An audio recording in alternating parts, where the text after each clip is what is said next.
I've been meaning to get to this one for some time. I kept filing it under pending obvious outcome, which is a category I invented because inevitable felt uncharitable, and I try where possible to be fair. I am not always successful.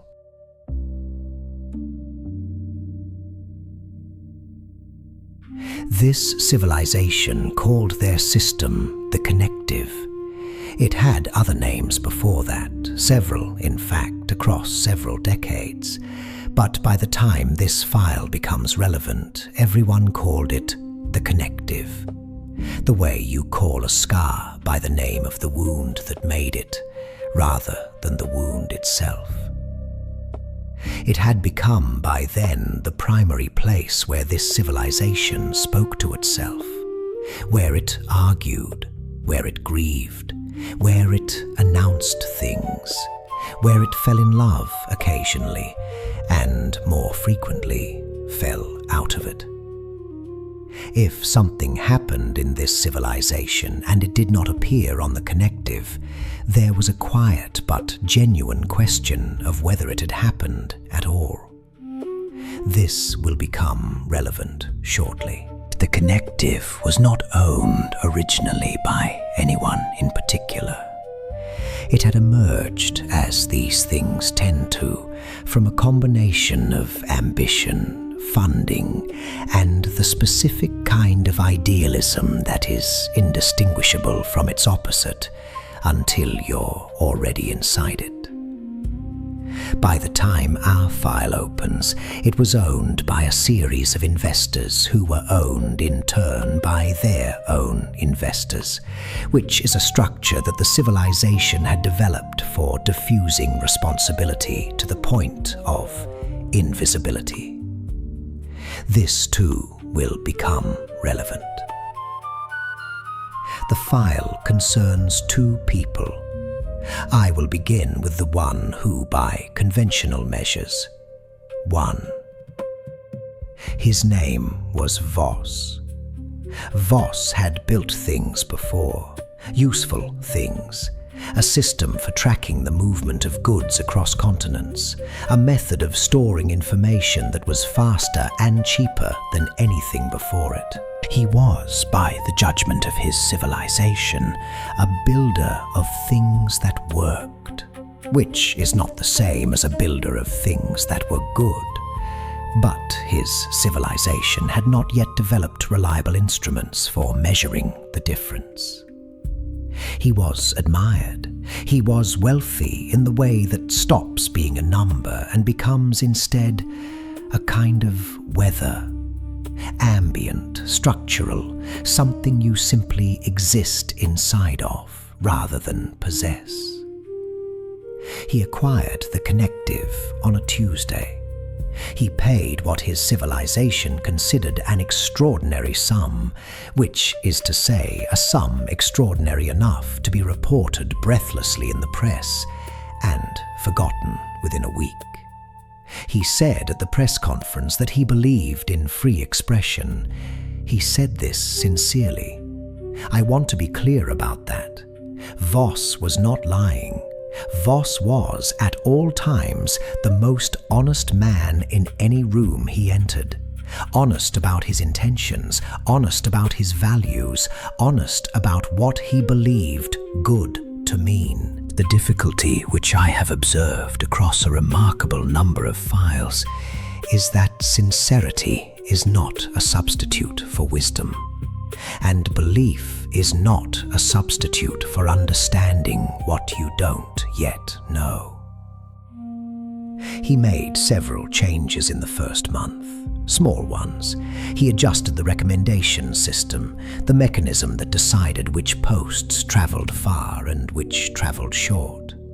He said, and this was true, that the previous system had been opaque, arbitrary, and in many cases actively harmful. He was replacing it with something more rational, more logical, more reflective of genuine engagement. These were improvements. I want to acknowledge that they were improvements. The old system had real problems, and Voss fixed them, and for approximately 3 months, the connective worked better by almost every measurable metric. I have, in my time, developed a deep suspicion of the phrase, almost every measurable metric.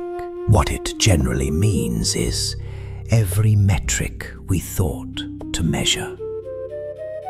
The unmeasured things tend to be the ones that matter most. This is not a coincidence. This is a preference expressed through the choice of what to count. Her name was Marit. She coordinated emergency response for a mid-sized city, a city of the kind that exists in every civilization, unremarkable from the outside, essential from within. She had worked in emergency coordination for 15 years. She was not exceptional. That is not a criticism. Exceptional is not what emergency coordination requires. What it requires is the specific, unglamorous competence of knowing which name connects to which person connects to which resource, and being able to locate that chain of connection at 2 in the morning when the river is rising. The connective was part of that chain. It had become, over the years, the place where official information moved fastest, where she could reach the largest number of people at once, where her department posted evacuation routes, shelter locations, road closures, where, in the particular language of emergency management, you went to tell people where to go when nowhere felt safe. She noticed the first change 3 weeks after Voss's acquisition. A post from her department, a routine update about a planned road closure, had received a quarter of its usual reach. She filed a query. The response she received explained that the recommendation algorithm had been updated to prioritize high engagement content.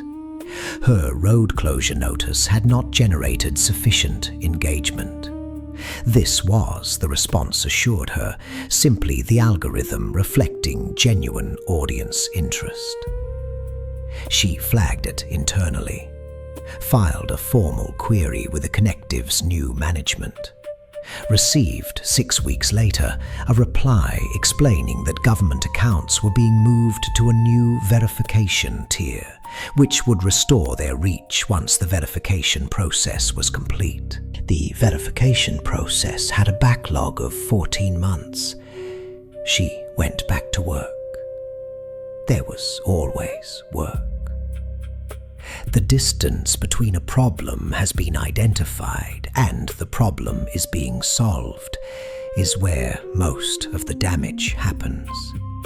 In this civilization, as in many, that distance was managed with paperwork. In the 5th month after the acquisition, Voss made a second change. He introduced amplification. Not censorship, amplification. A system by which certain voices, certain accounts could pay to have their posts travel further. The logic was clean. The Connective needed revenue. This was a sustainable model. And, crucially, he was careful to say this, he said it often, it did not silence anyone. Every account could still post.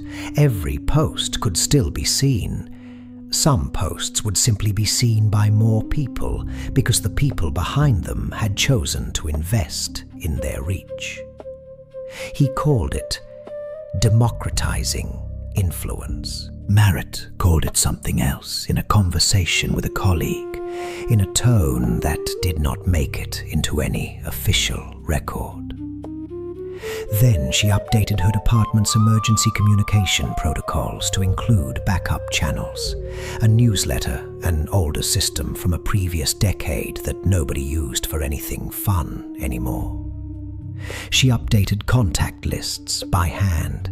She printed them out and filed them in a cabinet. Her colleagues found this faintly eccentric. She did not explain it fully.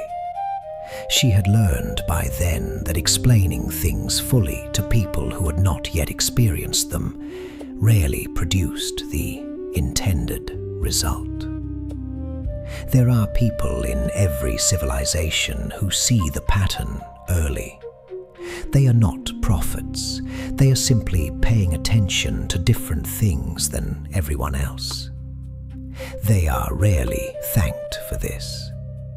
The file on early observers and their general treatment is one of the thicker ones on this shelf. In the 8th month, there was a flood. Not a metaphorical one, an actual flood. The kind that arrives faster than the models predicted, which they always do now, which is itself a pattern I have filed separately. The river rose through the night. By morning, 4 districts of Marat City required evacuation. Her department activated the connective immediately. They posted evacuation routes, shelter locations, emergency contacts. The posts went out. They reached, by the algorithm's own later accounting, 11% of the city's population directly. The remaining 89% were reached by other means. Word of mouth, the old newsletter, a local radio station that still existed because someone had kept paying for it on the grounds that it seemed like the sort of thing one ought to keep paying for. The evacuation succeeded. I want to be clear that it succeeded. No one died who wouldn't have died anyway, which is the grim arithmetic of emergency management. But there was a shelter, a community centre in the Eastern District converted for emergency use, that didn't appear in searches on the connective at all.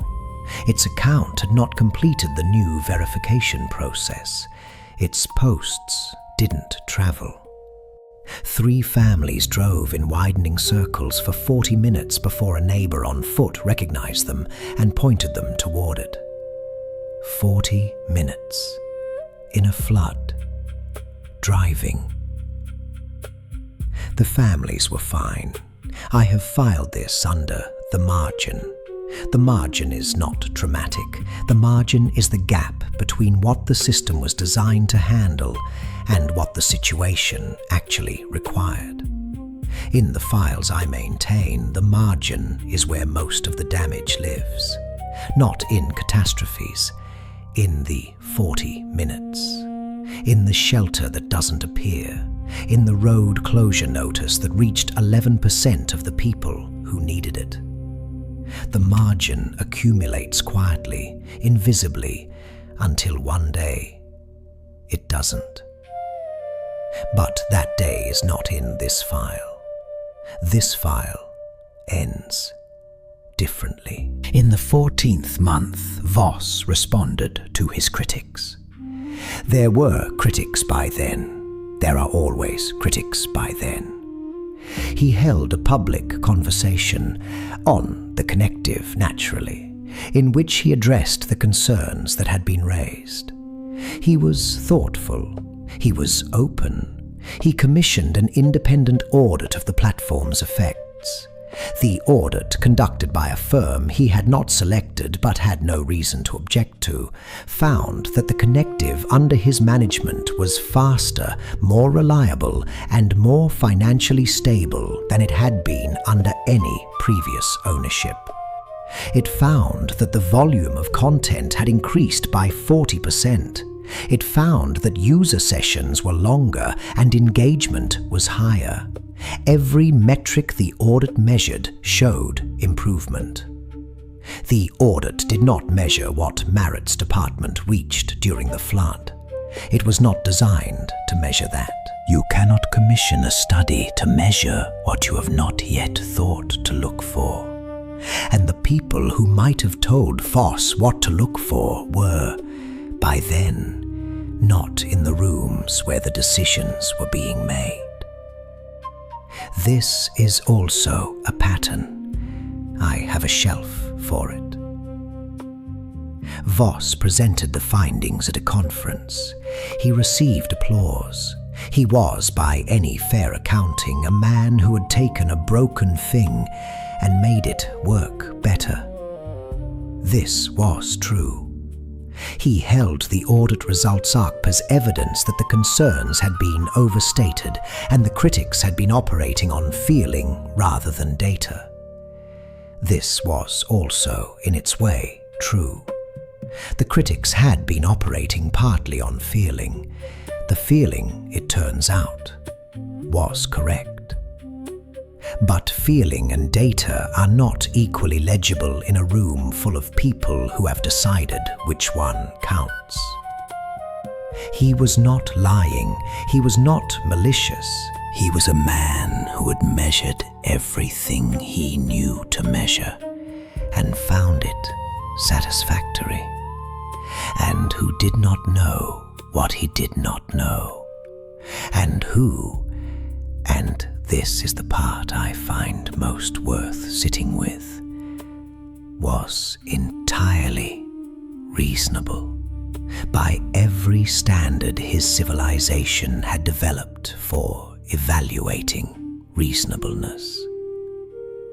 The standards were the problem.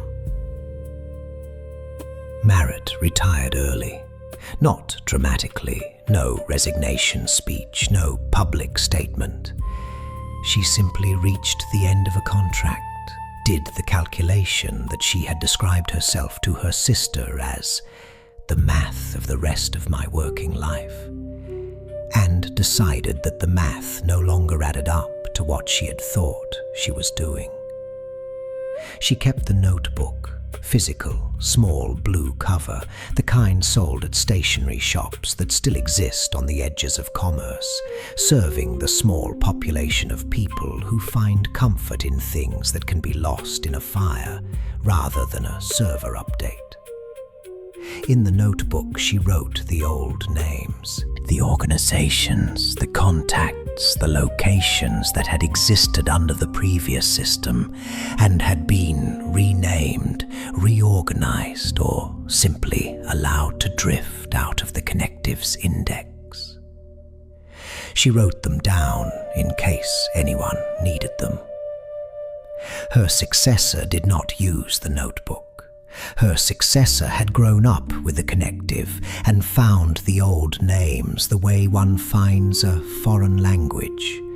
Present, legible with effort, but not instinctive.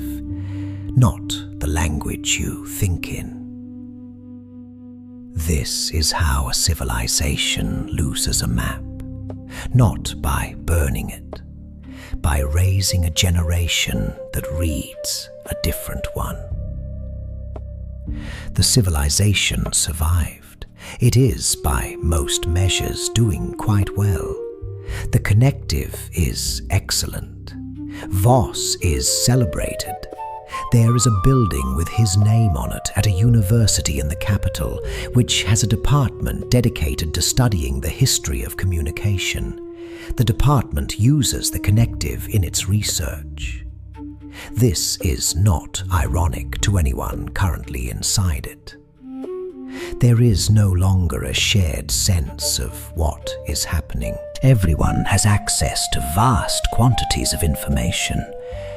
Not everyone has access to the same information, and the mechanisms that once allowed for a common reality, the same flood warning, the same shelter location, the same direction home, have become, like so many inherited things, something the civilization uses the word legacy for.